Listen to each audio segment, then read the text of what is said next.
Assalamualaikum warahmatullahi wabarakatuh.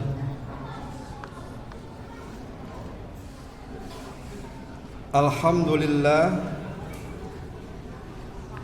wassalatu wassalamu ala Rasulillah wa ala alihi wa ashabihi wa mawalah. Asyhadu an la ilaha illallah wahdahu la syarikalah wa asyhadu anna Muhammadan abduhu wa rasuluhu la nabiyya ba'da. Amma ba'du. Kaum muslimin,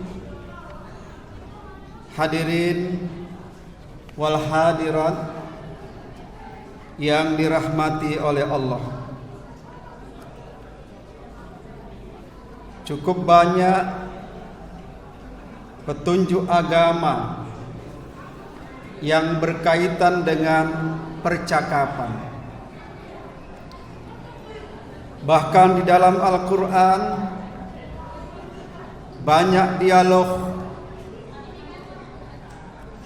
yang dilakukan oleh para nabi dan kaumnya dalam mengajaknya kepada kebenaran.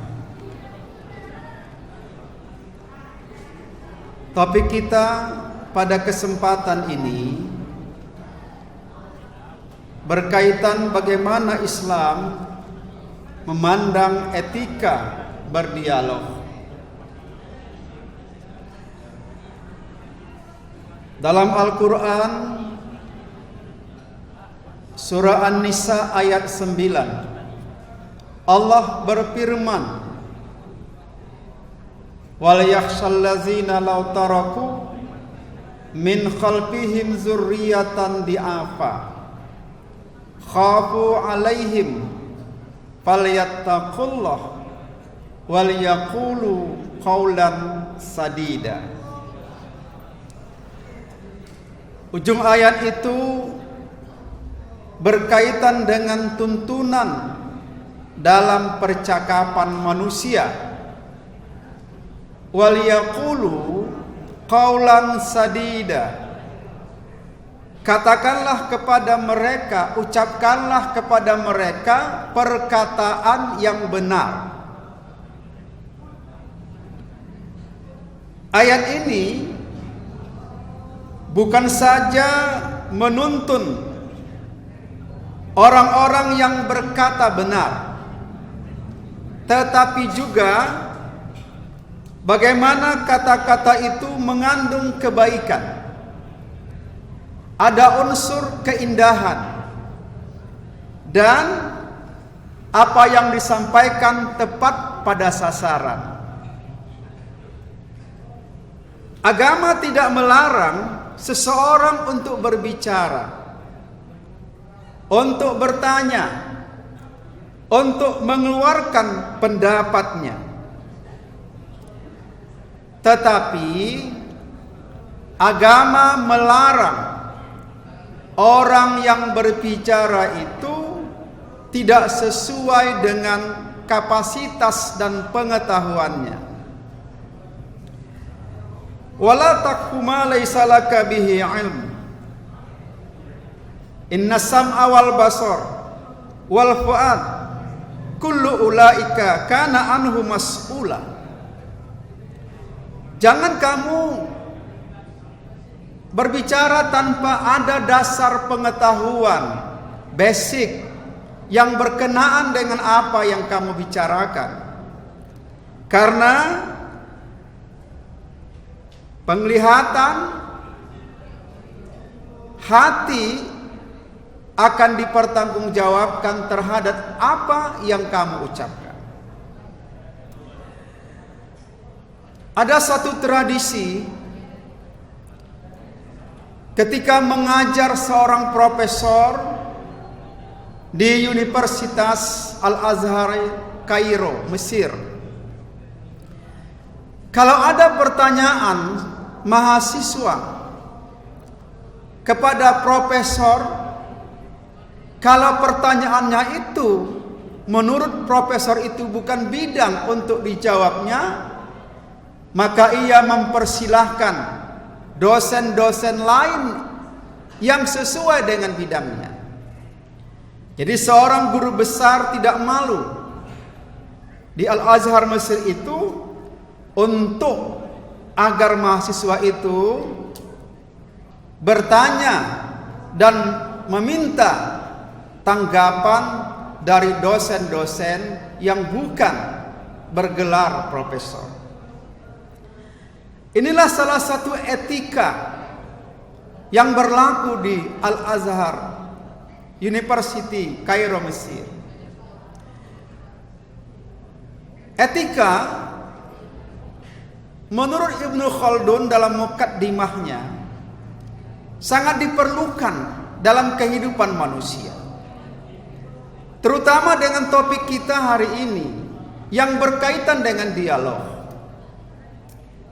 yang berkaitan dengan percakapan, yang berkaitan dengan menukar informasi.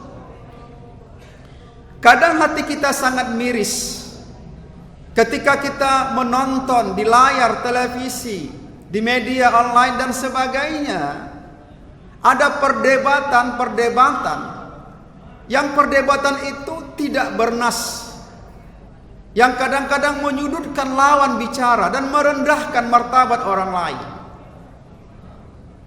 Bahkan bukan kapasitasnya dia menjawab pertanyaan. Nah, dalam Islam ini ketika dia melakukannya, dia tidak memiliki etika dialog. Hadirin wal hadirat yang dirahmati Allah, ada beberapa catatan kami. Kalau kita lihat dalam perspektif Islam bahwa ada tuntunan ketika kita berdialog, ada etikanya. Yang pertama, dialog itu harus dilakukan dengan bersih niat dan bertujuan mencari kebenaran. Orang-orang yang berdialog itu harus menghindari sifat pamer, ria. Harus menghindari rasa paling benar, besar kepala. Sehingga orang-orang yang berdialog itu akan dapat meluruskan niatnya. Kenapa? Karena hasil dialog itu diharapkan ada rumusan yang pada intinya untuk menemukan kebenaran terhadap persoalan yang didiskusikan. Bagaimana kalau kita lihat surah Hud ayat 88 ketika Nabi Syuaib berkata kepada kaumnya, dia dengan tulus ikhlas mendengarkan dan dia tidak menentang para pengikutnya. Ini salah satu bentuk etika Nabi Syuaib yang dapat nanti kita baca dalam Al-Quran surah Hud ayat 88. Yang kedua, dialog itu memiliki etika. Kita harus memperhatikan lawan bicara dan mendengarkan bicaranya dengan baik. Ada satu teladan pada sisi Nabi Muhammad. Nabi Muhammad itu kalau berpaling ikut seluruh badannya berpaling. Kalau dia bersalaman ikut seluruh mukanya menatap orang yang ia salam. Nah, di dalam dialog maka kita harus memperhatikan lawan bicara kita siapa.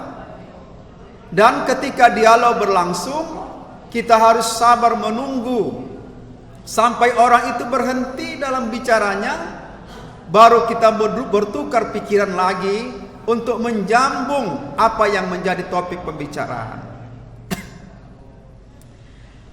Sikap itu dapat ditunjukkan dalam Al-Quran ketika Nabi Musa berdialog dengan para penyihir istana Fir'aun. Ketika itu para penyihir ini mengatakan, "Silakan lemparkan tongkatmu wahai Musa, apa yang kau miliki." Tapi ketika itu Musa mengatakan kepada mereka, "Qala bal alqu." Musa berkata, "Lakukanlah, kamulah dahulu yang melakukan untuk melempar." Kalau kita baca sejarah tentang hal ini, maka ketika mereka melemparkan tongkat mereka dan mengeluarkan ular-ular yang kecil, ketika itu barulah Musa melemparkan tongkatnya, keluarlah ular-ular besar. Ular-ular besar ini menelan ular-ular kecil ini. Tapi yang ingin kita ambil topik di situ adalah Nabi Musa memperhatikan lawan bicaranya dan mendengarkan apa yang dibicarakan oleh lawannya. Yang ketiga, dalam berdialog itu harus bersikap adil, objektif dan proporsional. Inilah kadang-kadang yang tidak kita indahkan dalam berdiskusi. Kita kadang-kadang subjektif, tidak objektif dalam memandang sesuatu. Bahkan kita tidak berlaku adil. Berdialog itu adalah bertukar pikiran. Berdialog itu tidak boleh membunuh karakter lawan bicara. Tetapi bagaimana agar sama satu sama lain saling menghargai, saling menghormati di dalam bertukar pikiran. Yang keempat, berbekal ilmu dan argumentasi yang kuat. Kalau kita mau berdialog, kita harus siapkan materi yang akan kita dialogkan. Kenapa? Karena dialog itu adalah upaya menjatuhkan lawan bicara. Dalam istilah Islam, dialog itu ada sifatnya al-hiwar, ada al-jidal, ada al-miro. Salah satu di antara sifat-sifat dialog itu bagaimana kita menundukkan lawan bicara dengan argumentasi yang kuat, tetapi dalam posisi masih menghormati orangnya. Yang kelima, menggunakan retorika yang jelas dan singkat. Hadirin yang dirahmati Allah, ketika Musa akan berhadapan dengan Fir'aun, maka dia bermohon kepada Allah agar dimudahkan lisannya untuk berbicara, agar orang yang mendengarkan pembicaraan Musa itu jelas, tegas, dan terang. Maka agama kita mengajarkan bahwa ketika kita berdialog, kita harus menggunakan retorika yang jelas dan dapat dipahami orang dengan baik. Yang keenam, memilih kata-kata yang baik.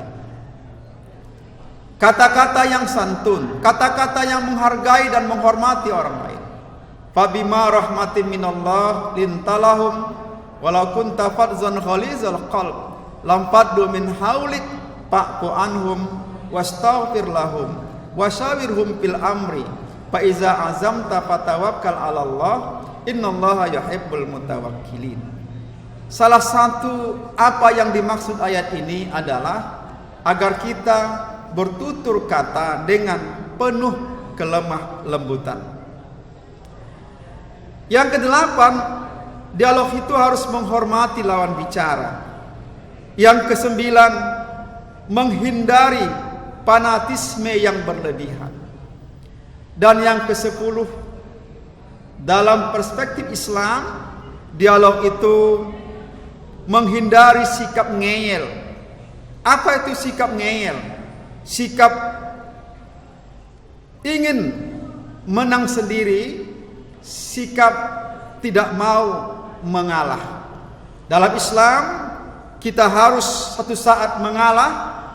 Kita tidak boleh merasa benar sendiri, mau menang sendiri, tetapi bagaimana kita mengkombinasikan dalam dialog itu.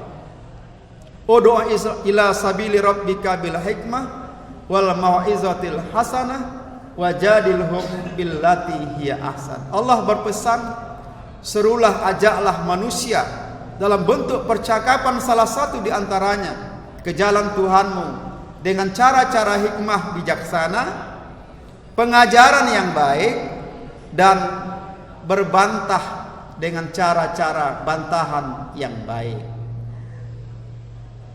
Hadirin yang dirahmati Allah, inilah yang dapat kami sampaikan berkaitan dengan bagaimana Islam memandang, bagaimana etika ketika kita melakukan percakapan dalam kehidupan kita sehari-hari, yang salah satu sangat populer adalah bagaimana kita berdialog dengan orang lain sesuai dengan tuntunan ajaran agama Islam. Demikian, mohon maaf, billahi taufiq wal hidayah. Assalamualaikum warahmatullahi wabarakatuh. Apa beda dengan semangat?